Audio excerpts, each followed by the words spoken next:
Hello, ladies and gentlemen, to another episode of Updated, the weekly news podcast about just here to give you everything you know about the next generation of consoles.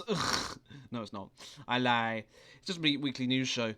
Just a little joke before. But no, we've got this week. I will admit there wasn't much to really talk or really pick up on, really, except for Gamescom. I will say that. So we will start off with Gamescom in a minute. But I just want to, I just want because I want to start off something with this week, which is kind of important to me. If someone actually reminded me that I can use this as something to promote some stuff. So I can use this platform to promote stuff that are important to me.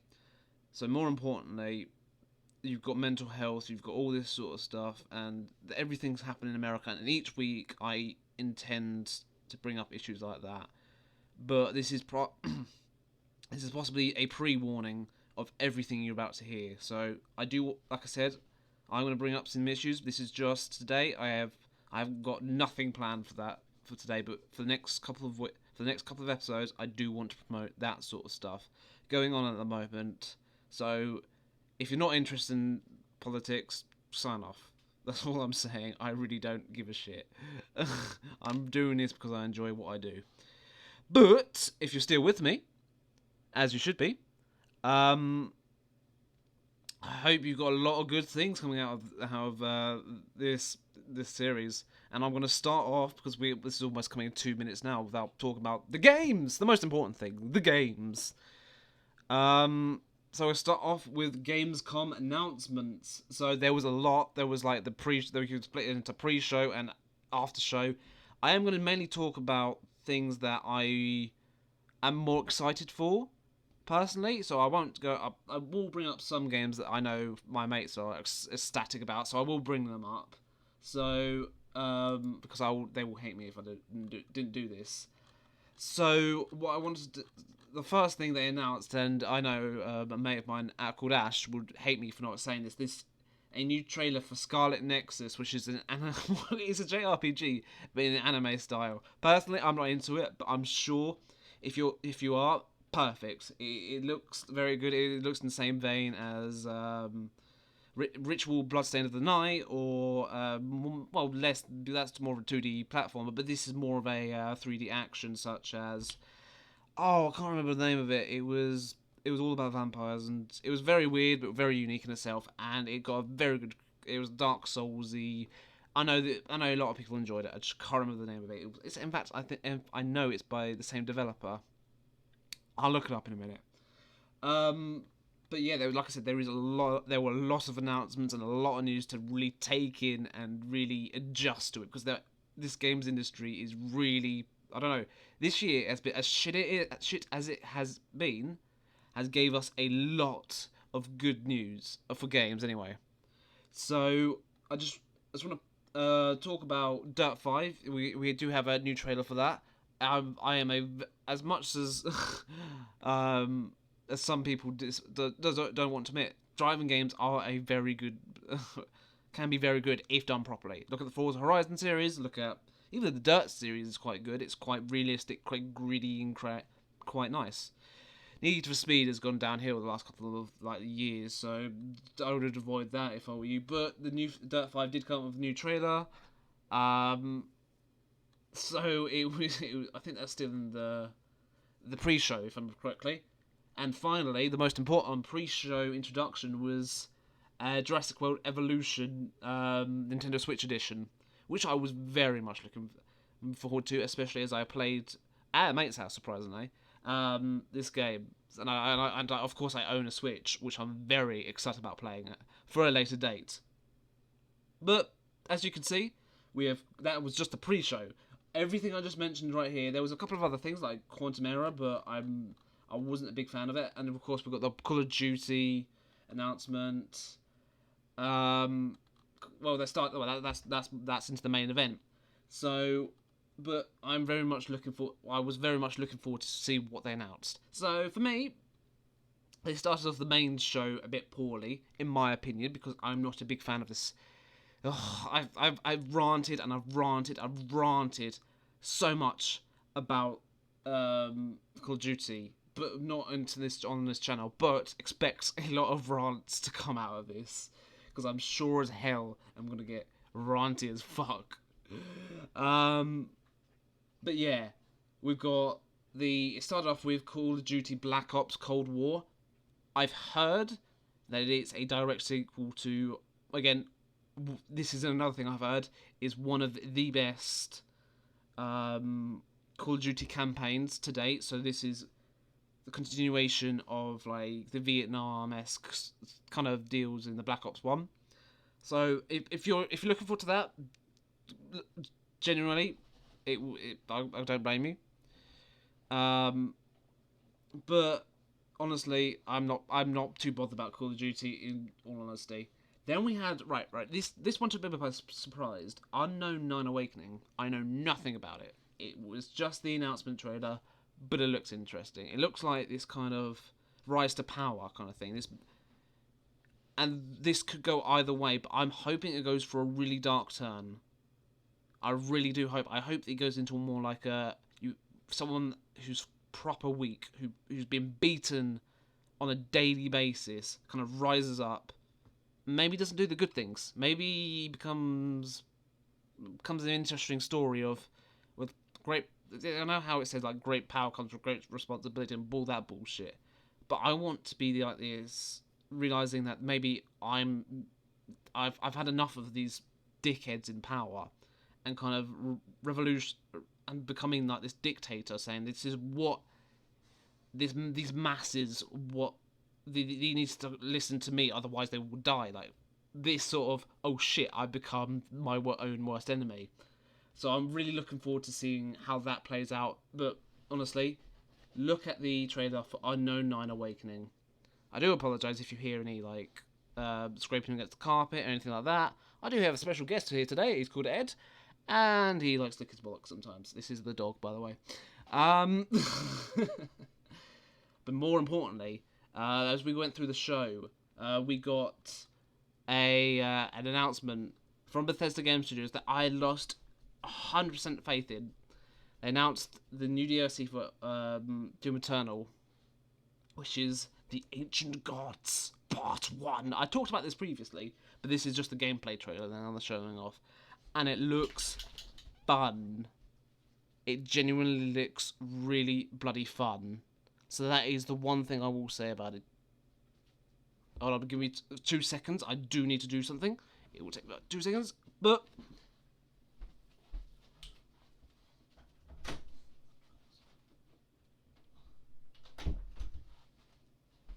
And that's the dog gone. But no, this is the Ancient Gods Part 1. I'm very much looking forward to it. It looks like it's going to be a two-parter DLC, which does annoy me because it does suggest that maybe they just split it into 2 parts. But hey, if it's a big enough DLC where I can say, yep, it's worth the money. But again, I've lost faith in Bethesda, so I bet we continue on because I have 7 topics and we are running out of the first Gamescom. The next one we're going to talk about more in depth later, which is the Dragon Age. We've got Surgeon Simulator 2. We have Bridge Constructor Walking Dead, which is meh. Well, I like the Bridge Constructors, but they've just gone downhill a couple of times. We've got Shadowlands, we've got World of Warcraft, we got... Oh, there's so much stuff. We've got... It's just a load of cool stuff. But more importantly, this is the final thing that I'm going to quickly say is the most important thing, unless I'm missing something. I'm just looking through the list now, actually. Well, there's Fall Guys Season 2, which is... if you're into Fall Guys, that's fair enough, yeah. I'll give you credit. But yeah. No, there's nothing much by the looks of things. There is a final important announcement they made that I was shocked to even hear that they're making a second one. Little Nightmares 2, a game that I've only recently played the first one, but from playing the first one, I'm very much looking forward to a sequel. It's made by very good developers. It's got a publisher behind it, which the original version did not. It's now got multiplayer, which is fan-fucking-tastic. But more importantly, it's got a new story with cool and creepy characters that I can complain about. I am in love with what they've built for Little Nightmares, and I cannot wait for the sequel. I genuinely cannot wait. It's just so much. They've clearly put so much effort into this game, and its announcement trailer, and it's coming to Switch, which is bang on. And I cannot wait to play it on any system, but most importantly, just please do a good job. It looks good, but you need to pull through with it. You need to, because the first one was a surprise hit. Now we've got expectations, so the developer really do. They can't have like a surprise. The surprise factor is gone. So you need to do well. Okay, so continuing on from like the announcement sort of thing, I just did want to, because this is one of my favourite games of all time. The game series, it's honestly a treat to play each and individual one. And each one does have its strengths and weaknesses, I would admit that. But this is genuinely my favourite series of all time. And many may disagree with me about this, but Dragon Age is genuinely a good game series. And I know a lot of people have said and complain about them, but genuinely give them a try. They have the best stories, they have the best characters, they genuinely do.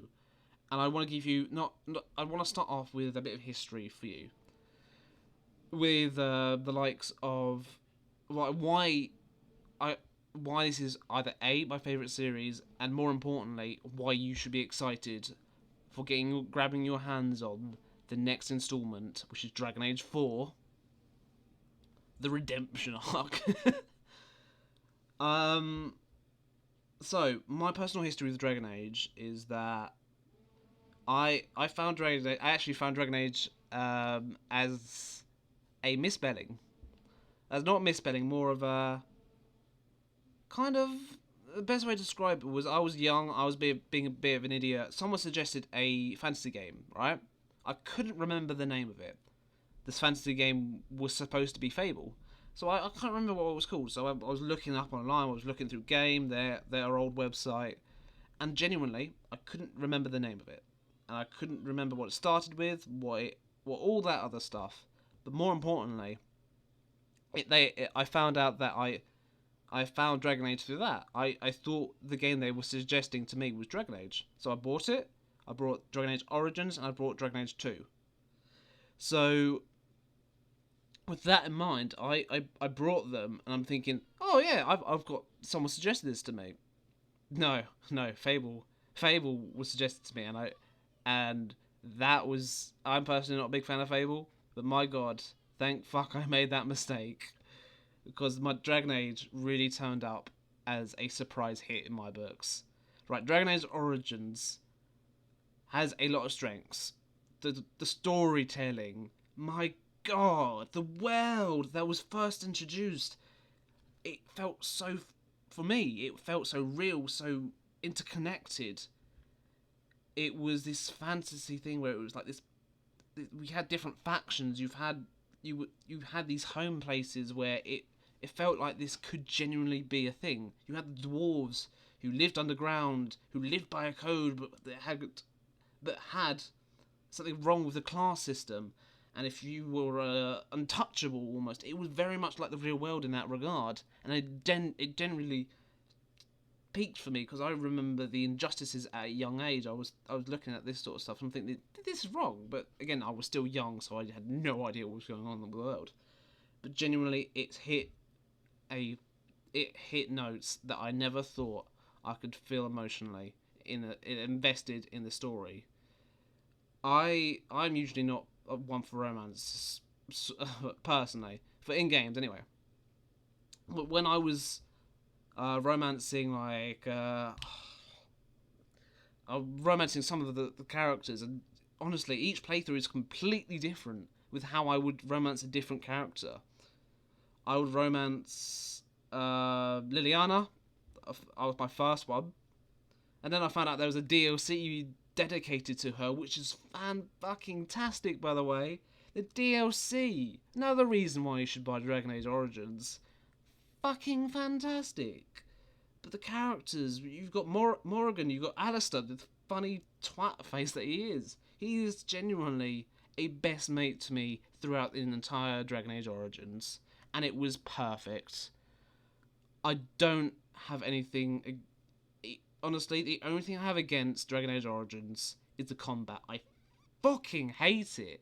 It's awful. My god. I don't understand how people enjoy that sort of combat style, but hey, if it's not, I don't blame people for not for enjoying it. I personally don't get it, but hey, I'm not the one. I'm not in your position, basically. But no, I am genuinely very much looking forward to. I want to one day stream the entire Dragon Age trilogy, and more importantly, I think Dragon Age Inquisition came at a time in my life where I felt down.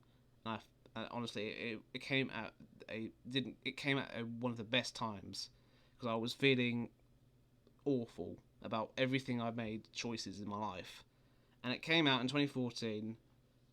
And it was just a fresh of breath there. It had these moments of pure anxiety feeling. It was genuinely like that. It was, oh shit, what's going to happen? You've seen the trailers, and they said they could die, they could leave. Only problem was it was very difficult for them to die or leave, except for Hawk, which was technically in Dragon Age 2. Again, that's another great game, but weaknesses are up there. But generally, if you haven't touched the Dragon Age series, please do. The characters in each game are significantly worth just for their entry fees. The characters feel so real, feel so just lovable. That's the best way to describe them. If you don't like the characters in a game, then you know you're doing something wrong with the story. And Dragon Age is spot on with the characters, spot on with the lore, spot on with the main events. So Dragon Age 1, you with the big boss, you were the last of the Grey Wardens in Ferelden, and you had to take on this one big army by yourself. You had to stroke deals with alliances from races that would probably never have done it if it weren't for the fact that previously they had accepted it in the past. So it's these traditions, these going to each race and building up an army, and then doing quite similarly in Dragon Age Inquisition, but instead of building up an army just for this one battle, you're building up this army for an entire faction, an entire new faction that will play a new role in upcoming sequels, and I genuinely think I cannot wait for that. I want to see what they build. This is an entire new faction that was built from the ground up for an entire game. So this Inquisition will play a part in Dragon Age 4. Your army that you've built to take on Corypheus, the one of the first Darkspawn, basically, and it genuinely intrigues me about this world. Please, do yourself a favour, do me a favour, and look into Dragon Age. This is me rambling about why I love Dragon Age, but I literally have 10-minute segments for this sort of stuff, and 10 minutes will never give it enough time to truly appreciate this series. I will say that I've enjoyed a lot of games in my lifetime. I've had memories of Tony Hawk. I have memories from racing games, as I mentioned earlier. But this is just me being honest with you lot. I want to be honest with you in this regard. Dragon Age is a very much important series in BioWare's history, in EA's history, in the gaming history. it will play a significant role in the years to come. And BioWare, I know a lot of complaints are thrown at you in Inquisition, and many I disagree with. But I am just one consumer. You need to get the next Dragon Age right for the remaining populace. You need to create a brand new story, a story that will live on for generations. You need to create gameplay that we've never seen before. You need to get this right. Because we fear for your safety. We fear for your closure. So please, get this right. I believe that you have created amazing stories. I believe that you have created amazing worlds, but many others don't. So genuinely, please get this right. That's all I ask of you. Bring us more Dragon Age, bring us better Mass Effects, and bring us a Anthem that we wanted, that we prayed for it to become. Right. That kind of turned into a BioWare speech for the ages. But I genuinely think that Dragon Age is a game that you should be playing, and I kind of put it into a message to BioWare. If they even listen to this, it's not likely. I'm not gonna lie to you. I'm a small channel, but I genuinely want to put in. For the amount of hours that I've enjoyed into their games. Of course, I wanted to give them a speech that they will never forget. From a gamer to developers, I will never work on Dragon Age. I refuse to work on that game for the sole purpose of, well, I'm a fan, and a fan cannot make critical decisions about a game they enjoy. Oh, right, should we get on to the next topic? Yeah. God, that went on way too long. But on to our next topic then. So, bollocks, we'll have to talk about this one. Avengers character battle pass system. But I keep mentioning this game, and I want to talk about them in the right light. Square Enix, what the fuck is this? You're giving each individual character a battle pass that you have to spend. Right, they used dollars as a currency, so do forgive me for British audience if you don't understand this, but $10 per character. Alright, let's say if you're in England it's like 10 quid or something, or most likely £7.99 per character. Overall, right, there's going to be at launch, I think they said there's going to be about 5 characters at launch? No, it's going to be 6 characters if I remember correctly. There's going to be 6 characters at launch. That's 60 quid already. That is the base game. Not only that, but they've also mentioned that there will be a store with rotating items. This is not funny. This is not why I went into this podcast. This is not why I wanted to start off the... I feel like an idiot for talking like I am at the moment. But let's be honest.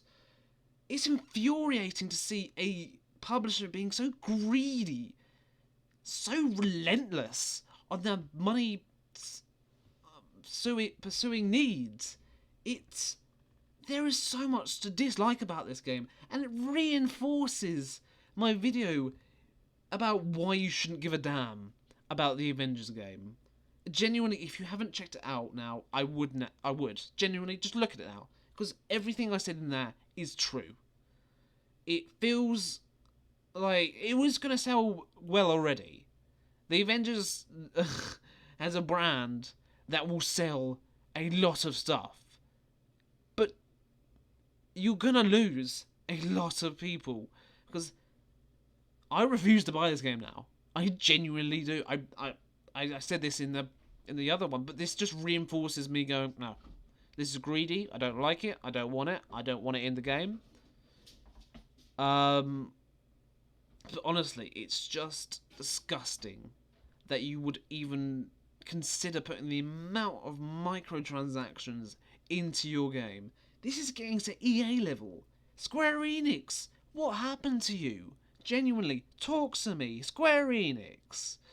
What happened to you, baby? No.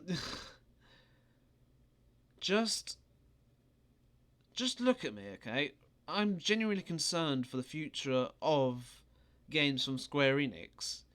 If they're doing this to an Avengers title, right, what makes other people think they're going to completely change their tactics when they make another game for like, the PS5?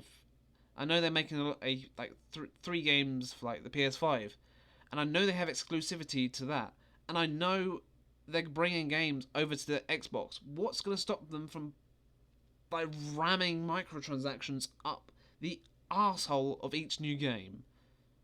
This isn't a new Square Enix, and I don't like the direction they're taking.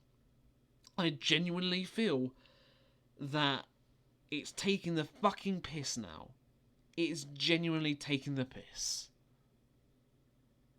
It's horrendous. You're asking, right, I hate using this because it's not my word. This is Jim Sterling's word.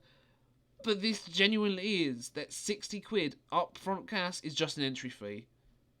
It's basically, as someone best put it, you are literally sitting down at the. You go into a restaurant, you have to pay to get in, you have to pay to sit down, you have to pay to order your meal, you have to pay to get cutlery, basically. This is what Square Enix is doing. It's forcing you to pay for each individual step. And people are licking their bollocks. They are genuinely licking all up. It's horrendous. It genuinely is. I don't understand it. Why do people even consider this sort of stuff? I understand if you're uninformed and maybe gaming isn't your hobby and you kind of go into it going, oh, but it's the Avengers game. It's going to be good. You see no gameplay, you just see in the box, like you go to Tesco's one day, you think, oh, I've got a bit of money to spend. For your casual audience, I can understand why they buy it. And I'm sure as hell that it's going to be a con to get in.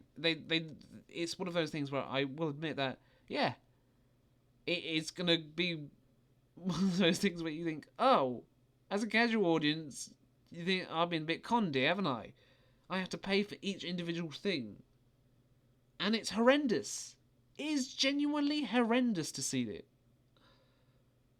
I know a couple of people who genuinely don't think about what sort of game they're going to buy. They see the title, they see that it's going to be like this. It's like, oh, the Avengers brand at the moment has a significant weight to it.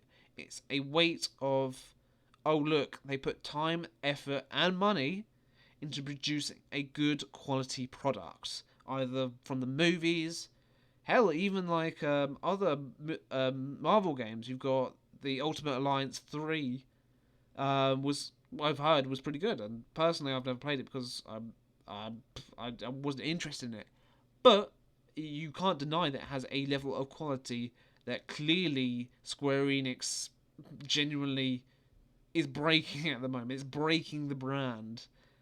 And it just proves to me that there is no difference between EA or Activision or Square Enix anymore. If you're a publisher, you don't give a shit about your consumer base. It just proves to me that I once loved Bethesda for what they did.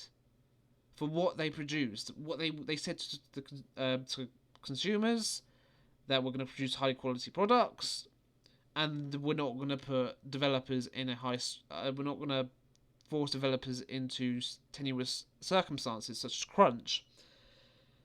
So I was on the backbone of, oh yeah, we support. I would buy any game that Bethesda buys, but now it just feels like each publisher just breaks my heart and sells it back to me. That is the it just breaks my little heart. I love the games industry, but that can fuck right off. It genuinely does piss me off. Oh shit, sorry. Moving some stuff. Let me have a quick drink. But yes, Square Enix, get your fucking act together. Because I don't feel like I should even consider buying other products that you're going to hopefully sell on the Xbox store. So, after that rant and a half, we have Nintendo Switch 4K rumour. So, this is a rumour and a half, in my opinion. Nintendo. They, how best to describe Nintendo? They do their own shit, okay? They don't do what the console wars do. Or whatever you want to call it. I don't believe in the console wars anymore, but still, if you want to think about it like that, what PlayStation, what Xbox do, they don't produce the highest fidelity consoles in the world. No. That's not Nintendo. That isn't them at all. What they do is create, probably best described is the most unique consoles on the market. Except for the Wii U, we will discount it from this conversation, of course. But it works for them. It genuinely works for them because they realise the market, what people want. They actually listen for what they potentially want from a brand new console. They don't. They do it to a point where they're like, all right, what is the gap in the market? What is no one doing that we could possibly put our console into? So, it worked out for them for the Wii, which had motion controls. While it's true that motion controls fucking suck overall, it did produce a high quality console that could run high quality games. So that is what Nintendo's goal is to produce a good quality console that maybe is more unique compared to like the Xbox and the PlayStation, all that other stuff, design wise and what it intentionally does. Then it also produces these high quality games which are more unique than anything that PlayStation or even Xbox, even I've got to admit this, Nintendo will create unique stuff for their platform. Hell, it's just look at like the Switch or something. They've managed to create a Breath of the Wild, the game of what would be the game of last decade for many people. They managed to put it onto a portable device that you could play that anywhere you wanted. Let that sink in for a second. A grand open RPG, and you can take that wherever you wanted. That, for me, sounds like heaven. And that's what they produced. If BioWare listens to me and puts Dragon Age onto the Switch, I'm sure as hell that's the first thing I'm fucking buying. But we talked enough about BioWare. This is Nintendo. They do what the fuck they want. They create these... the best... Like I said, I keep using the word unique. Because that is the best way to describe what Nintendo does, and it kind of is. They are unique. If one of my favourite platformers of all time, Mario Galaxy 1 and 2, I decide which one is better, but I personally really love both games in that manner. Just look at them. Look at them. They're power. They shouldn't run on the Nintendo Wii, but yet they do. They're graphically horrendous to look at. I was looking at a past live stream, and I swear that they used to look so much better than they actually do.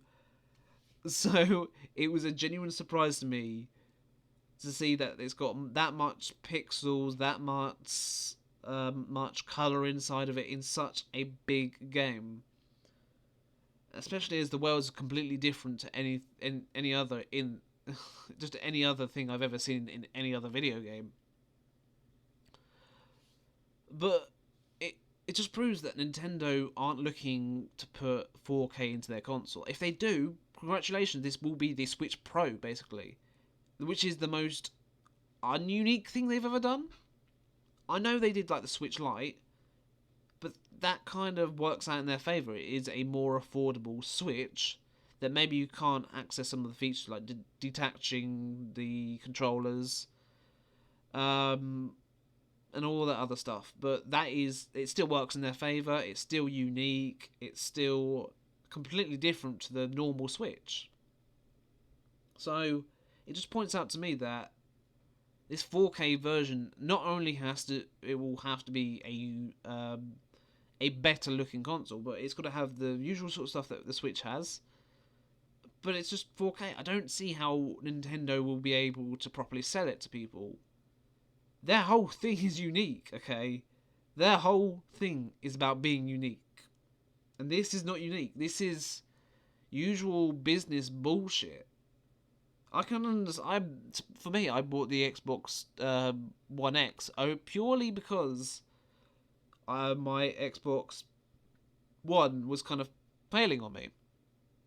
There was one of the power brick was died on me basically, so I was forced to either buy a new power brick or upgrade, and I kind of gave me an excuse to say, right, we'll buy the new Xbox One X. So in that regard, it just honestly, I don't understand how people can say, yeah, this is a good idea for Nintendo to be doing, because the main thing they keep talking on about is that it's going to be 4K.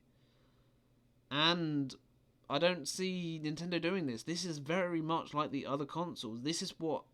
I know other people want it. I'm sure as hell people want that 4K to be a thing. But it won't be. I don't think the industry is strong enough to even produce consoles to be as thin, or they wouldn't be a Switch at that point. It would be a home console. That the unique thing about being a Switch, it couldn't work. It genuinely couldn't. I'm being honest with you guys right now. I doubt that it would genuinely work. It struggles. If you look at it right now, Skyrim, which came out for like the Xbox 360, so 2011, they had to make a separate port of it to properly work onto the Switch. And I can understand that because it's rough. Luckily, it's rough. The Switch is roughly the same power as the Xbox 360. Surprisingly, so you can run good games on it, in a way, but the same way that, alright, if you build this 4K device, how big is the Switch going to get? And that is important for some people to bring it wherever they go. Can they put it in their pocket? Can they put it in the same case that they bought for their original Switch? Will they need a bigger case? It's all these factors that doesn't make sense in my mind. You generally got to think about the design of the product and what games will even use it. Why would Nintendo put the time and effort into creating the best looking game they possibly can? They've had this art style that genuinely will live out all of us, but at the end of the day, it's worked in their favour. They don't want to produce the best looking titles. They've got PlayStation and Xbox for that. We have got that as a consumer base. We have got the other consoles, and for me, I don't know. It's not for everyone, but I have my Nintendo Switch as a secondary console. If I want the best looking game on there, I'm not gonna buy it on the Switch. I'm gonna buy it on my Xbox. I'm gonna be completely honest with you. I know because it is the most powerful console ever created, and whether you're talking about the Series X future when it releases, or even like the Xbox One X, I'm gonna buy it for the graphical power that it can give me. But for Nintendo to truly do it, they would genuinely need a game to show off that everyone would be like, "Oh my god, it looks beautiful." But I don't know. I don't see Nintendo getting their ass into gear, creating this beautiful product, and then sizing it back for the Switch Lite and the normal Switch. I don't see it happening. I don't see it happening, and I think this rumor needs to go where it needs to go die. Nintendo won't do it, and I don't want them to. In all effort, I don't see the reasoning behind it. I don't see anything like that behind it. But we've talked enough about Nintendo at the moment. As much as I love the company, we have other topics to talk about. So we have the next topic we're going to talk about is, oh no, this is another bullshit rumor. So let me just say, I should have mentioned that Nintendo Switch its 4K is a rumor. It is not possible news. It is just a rumor. I just wanted to get out there because I know it's been picking up some heat recently, and I don't want that to happen. So just let that be known. So we've got another rumor, because this has been a slow news week, as I said earlier into the show.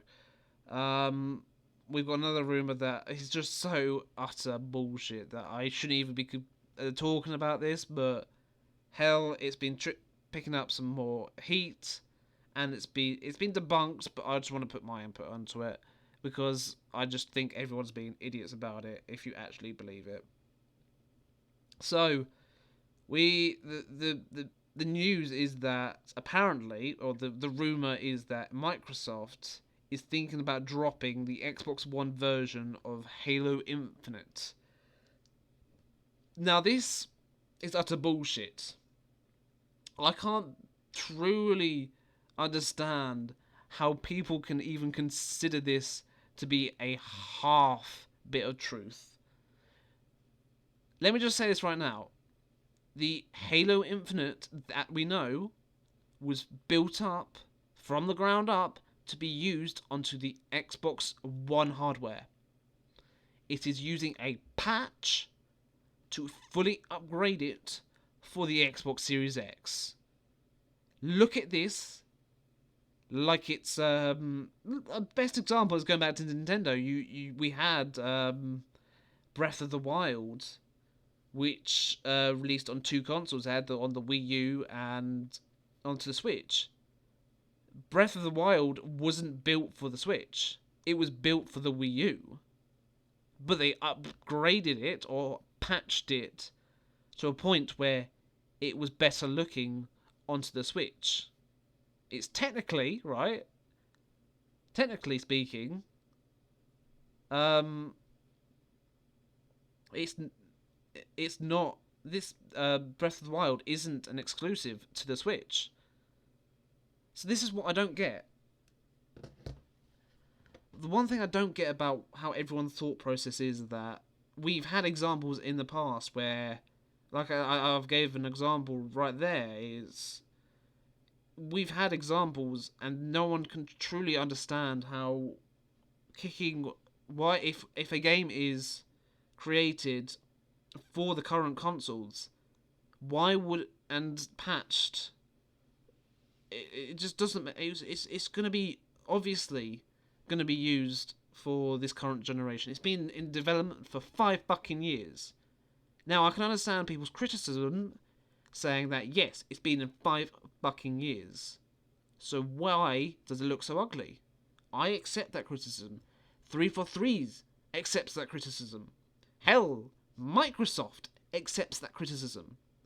And I'm sure as hell, and we've heard rumours behind the scenes, that it's had a very troubled development with so many people coming in and out. So they're called freelancers coming in and out of development more than usual. That, don't get me wrong, there has that in game development we do have a lot of freelancers.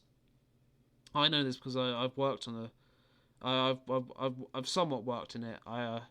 But still, you get this idea of the, why why are they using so many freelancers? We've heard that they don't have many permanent staff, and that just proves something to me, saying that, well, what why they it may be cheaper, truly, but to create a good game you need everyone to be on board onto this same plan, onto this same thing that you're creating. It's just madness. Hold on, give me a second while I take a sip. By the way, I hope you're enjoying the background Minecraft stuff. Um, I put an minimal effort into that.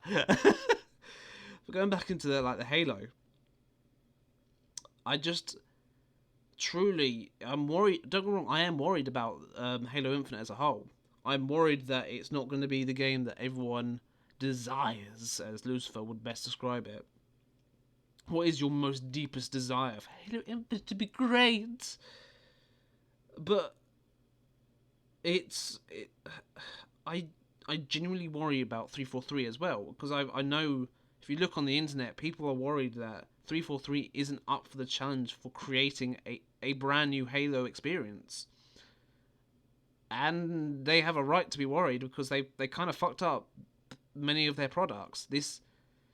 They this studio head, even if you look at going back to Halo Infinite as a whole, as a development sort of thing, we've got three studio key figures are just leaving throughout mid development. So technically, we've had like three different creative directors, which is very worrying, and it just proves to me that either it was too much of a task to handle. That, yeah, all right, now it makes sense why they want to delay for a year or so, because behind the scenes, the technology is broken. The game engine that everyone should be praising is dead in the water. No one should actually be praising the game if it's gonna come out on fire. We should be putting it out. We've seen what 343 can do. We've seen the graphical power of the Halo Master Chief Collection. Doesn't mean that they will release a product unscathed. The launch of Halo Master Chief Collection was atrocious. The bugs, the glitches, the online connection issues, it was horrendous. And we, as much as Halo 5 had a good launch, it had good connectivity, the story was awful. So there was mistake after mistake after mistake. So I understand why people might not have any trust into the 343 and how they're dealing with the Halo franchise. I understand that completely. No one's going to blame you by saying, "Oh, why are you giving them enough chance?" Because they've had plenty of chances. They've had, as much as I will say this, Halo 4 was a good game in my opinion. I'm going to probably be alone in this opinion, but I thought it was a good game. In fact, I have many stories. Maybe I'll do a podcast dedicated to Halo one day when it comes out. If it is so bad that I genuinely have to talk about it, then yeah, I might have to genuinely do a discussion piece on this. But I know people are worried about Halo as a whole, and I don't blame them. I don't blame you. I'm worried. I'm worried that this is going to be a hot pile of garbage when it releases. But it doesn't mean that we are going to get rid of the Xbox One version of Halo Infinite. This was the main discussion and I'm going to bring it up again, because you fools believe in such stupidity. Don't believe every rumour. And I'm sure as hell, especially as it's something so stupid, so unwily, so just ridiculous, it just proves to me that maybe if this does come true, let's say Microsoft has the ball, not has the balls, has the stupidity to even consider this. I don't want this to happen. I don't. As much as this has been a big thing in the games industry, I don't think they do this. If they do, just come back onto this show and just type in the comments, "You fucking idiot, this is what they did." I'm like, no! But honestly, everyone has a full right to be scared of the Halo Infinite. But just don't believe this bullshit rumour. Just don't believe it. Okay, on to the next subject. What do we have? We've got Facebook and Oculus. Oh no! Yeah, this was oh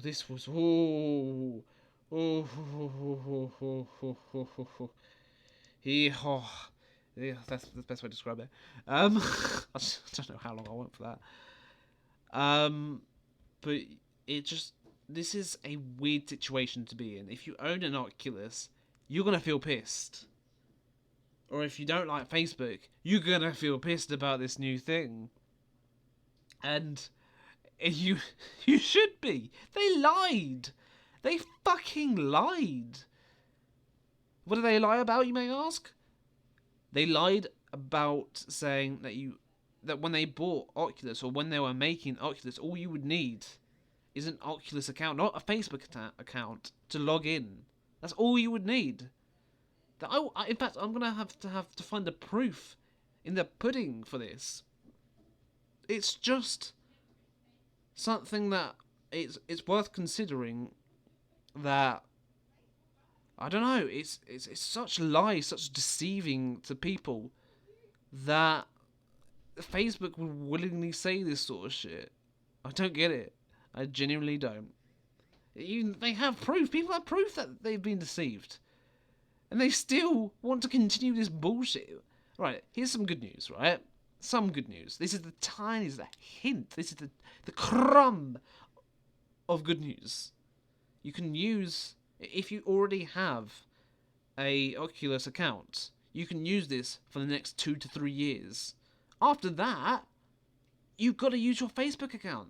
Hell, right, people are pissed off, not because they have to create another account for another social media site. Oh no, not because of that.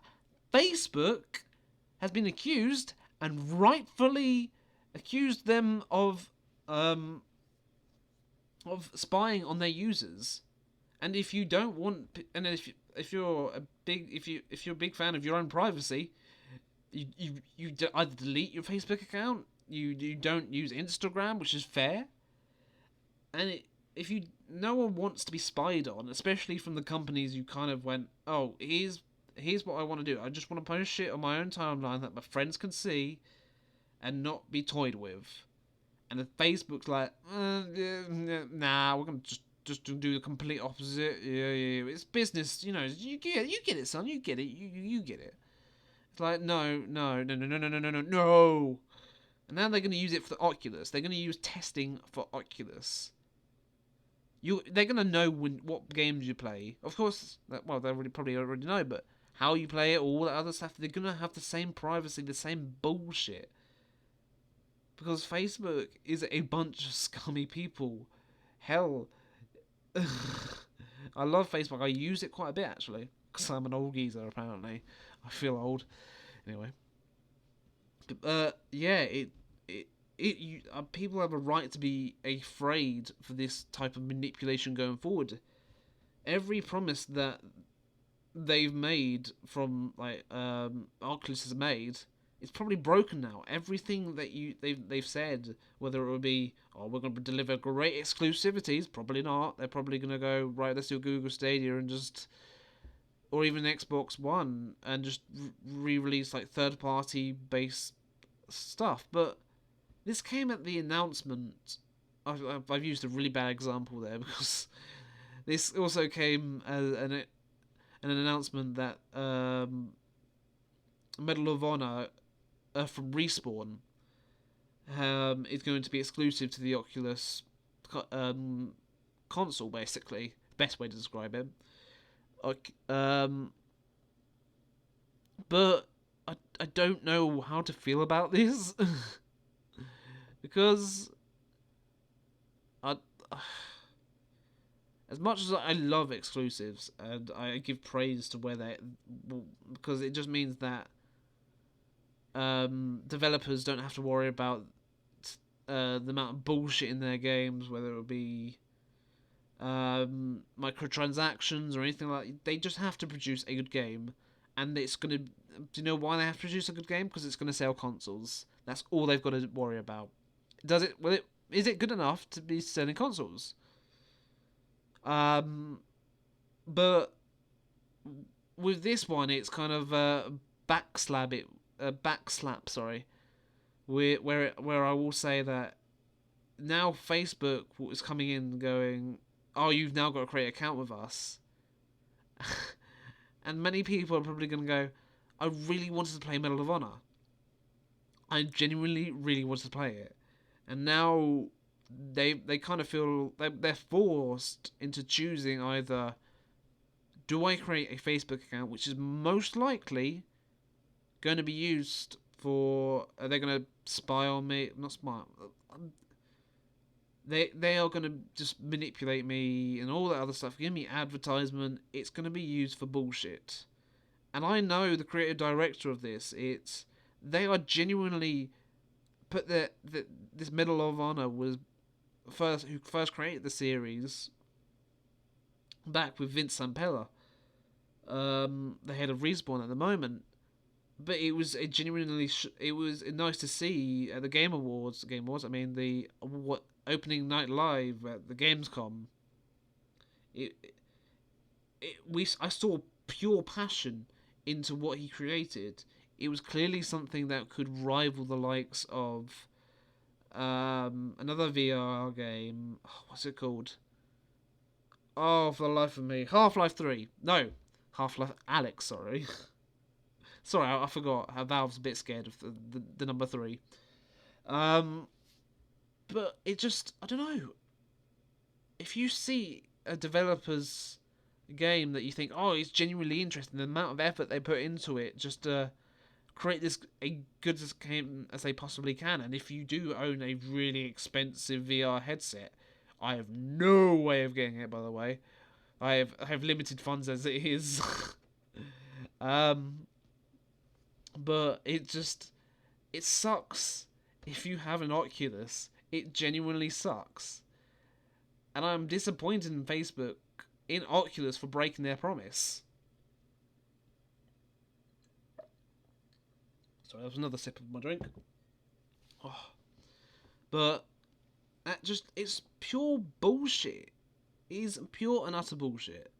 And how they can lie to their consumers about it for years, even though this was eventually the plan they had in motion. It just proves to me one thing. They don't care about their consumers.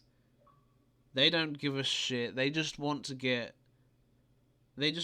sell information about their users, and they're going to use as much scummy ways as they possibly can. And I bet if I have any bets whatsoever, they couldn't deliver the information. This is what they tried to do at first. This is my betting, okay? This Facebook's probably tried to work like, all right, let's say we won't need a Facebook account, okay? But we'll try to sell the information through their own through an account sort of thing. They found out that they must have mucked up along the legal aspect of it, and then they realised, like, fuck, we can't sell the information or anything like that. I don't know. I don't know why they gave us one option to only lie about it later. I don't know.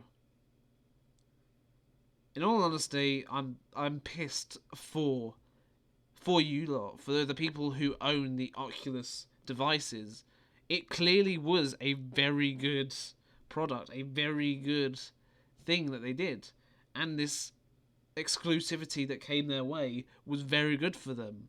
It's just the business practices of their parent company, Facebook, who just ruin products. It's welcome to the land of capitalism, I guess, where everything's a topsy fucking turvy and their parent companies like to ruin shit. EA looking at you and Activision, but I just don't know. This seems bullshit, and I would be completely understand if they got sued for the amount of bullshit they came out with, and I would generally highlight the fact that I would generally highlight and give it to a lawyer to say, is this enough to say, were they lying? Were they giving false advertisement? And I would generally have to have a look into it. Oh, enough about that. I'm genuinely surprised it went on for that long, to be honest. But yes, we are on to a final subject now. The PS5 bullshit and pre-order. Best way to describe it. Oh boy, this was... Right, let me get my hands out there. I'm gonna get my hands dirty. I'm gonna get my hand real fucking dirty. I don't believe in the console war. Therefore, I would happily own a PS5. I happily own a Switch. I happily own an Xbox. I happily own a decent PC. I don't believe in bullshit wars. If you have the money for it, or anything like that. If I do have a preferable console, I prefer playing on the Xbox. I've mentioned this many, many times. I am a fan of Xbox and what they produce, but I also give praise where praise is due. Where praise is due for PlayStation is their exclusivities. No one can deny that PlayStation has a lot of good exclusives. They have amazing developers that they don't screw about with. They don't harm them in any single way that we know about. That should have been said. That there hasn't been any bullshit from Sony. So I give credit where credit is due. But if there's any time for me to start a console war of any fucking kind, it would be now. Because this to me, this is horrendous. From the Sony, just right to start things off. Doesn't matter which console you choose to buy for the next generation of consoles. No, it doesn't. Doesn't matter if you even buy the next generation of consoles. No. But if you're interested in buying a new console, and you're gonna look at Sony and say, hey, they're gonna release with, first of all, they're actually gonna release with a game at launch, an exclusive game at launch, which is Miles Morales, which is, I'm going to point this out, this is a DLC. There's no denying it. This is a DLC. But it's still a game. Something that Xbox is lacking. But it just proves to me that this whole thing came out about because they made a statement saying that people now have a chance of pre-ordering the console. So I'm thinking, alright, this seems a bit dodgy, but maybe they released how much it's going to cost. No announcement of how much it's going to cost. No release date. You're just going to get... This is the dodgy part, okay? They are going to literally look at everything you brought from PlayStation and your entire profile. They're probably going to look you up on YouTube if you have a YouTube account. If you're going to look you up on Instagram, they're going to look at all social media and decide if you're worthy of even pre-ordering their console. What? What kind of BS is that? What? They're literally going to go through it and say, oh, you've brought the Elite control, or whatever. You've brought controllers, you've brought the charge packs from us, you've done this, you've brought the previous consoles. This just checks off. You've brought enough games that we can. Yep. This looks good. You can now pre-order. Okay. What? How much am I paying? When is it going to release? This is a game of chicken that the games consoles are playing, which is completely and utterly stupid. It's stupid beyond disbelief. It is. Look at it. Look at how stupid it is. Look at yourselves, for fuck's sake. There is no denying it. There is no denying.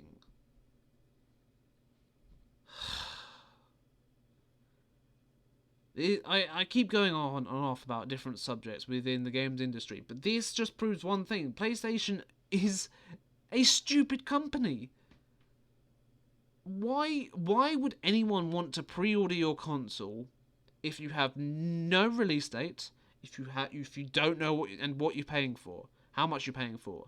Am I paying 600? Am I paying 700? Am I paying 400? Am I really going to pay 300? Hell, I don't understand. Why would you even consider putting that as a blog post if you have no information? It's bad business. It's bad practice. For fuck's sake, both Xbox and PlayStation, just fucking get your nuts out and say, fuck it. We're going to wank each other off, and while in the meantime, you're going to have some... Here's the release date, and here's the price. Just, it's stupid. By the way, that's a weird analogy I just put out there. Oh, fuck, I'm weird. But it's just proven that I just want the release date. I want the release date. I want the, what's it called? Oh, for fuck's sake, release date. The price. I keep forgetting stuff. But still, it just, I don't understand it. I don't understand how people can truly believe that this is even worth entering. This isn't a prize point of are we getting a free console? No, we're getting the option of pre-ordering. We aren't getting a free console. We aren't getting any of this. This isn't just Sony holding back information. This is information that is vital for the consumer to even consider buying their console. This is a very important information. We are, right, let's say it comes out in November, right? Tomorrow is the 1st of September. We have 2 fucking months. We have 2 months to decide whether we want the console or not. We are in an epidemic. We are in a crisis. At the moment, I don't want to buy a new console. I don't want to buy the next generation of consoles because I have no choice. I don't know how much it's going to cost. I don't know when it's going to release. There is no information out there. And this is stupid. We're going to get a month before the release date and they're going to announce everything. And it's not supposed to be like that. We have not got enough time to decide whether to buy the console or not. This is the most stupid thing that either consoles have done. Why? There is no point of holding back information, vital information, that the consumer needs to know about. This is bad business. This is bad timing. Just give us the information that we need to truly get shit out there. Oh, just gets on my fucking nerves, I fucking swear. Oh. Right, I'm gonna... that's probably almost the end of updated episode 5. I've got one more thing to talk to you about, and that is my streaming schedule. And the about the video of the week. So I have put this on both Twitter and Instagram, where you can follow me on Instagram at slothgamer12, or if you want to follow me on Twitter, you can find me at slothgamer12. Slothgamer121. And you can get information through videos, or even just looking at short videos are constantly going up onto Instagram. But here is my streaming schedule for the week. Monday, we have Darksiders Warmaster Part 8. That was technically this morning, and I do apologise that this episode is coming up a little bit late. Tuesday, tomorrow we've got Apex Boosted. Wednesday, we've got Tell Me Why Episode 1. Thursday, we got Grounded, Spider's Revenge. Friday, Tell Me Why Episode 2. And all of these will be streamed at 3 to 5 p.m. British Standard Time. So I hope you enjoyed updated Episode 5. I've kind of realised I've got through friends and family just saying how I can improve, and I've really put the time and energy into putting the energy into creating these videos. And I do hope that I have shown you that I can be the one person that you watch, I guess. This is a small channel and I've only just started up. And I have a lot of learning to do. A lot of learning. A lot of people have a lot more experience than I am and deserve for you to watch them. But I hope, in the meantime, you can continue to watch my stuff. So thank you so much for watching. If you enjoyed this episode of Updated, then you can click that like button. And if you enjoy the content that I create, then you can subscribe to me. I create cool new stuff every so often. Videos and streams are being uploaded onto YouTube all the damn time. You can follow me on Twitch at slothgamer12. And it just helps me out. So thank you so much for watching this episode of Updated. You have been updated on all the news of the week. And I will see you next time on the next thing I create. Bye-bye!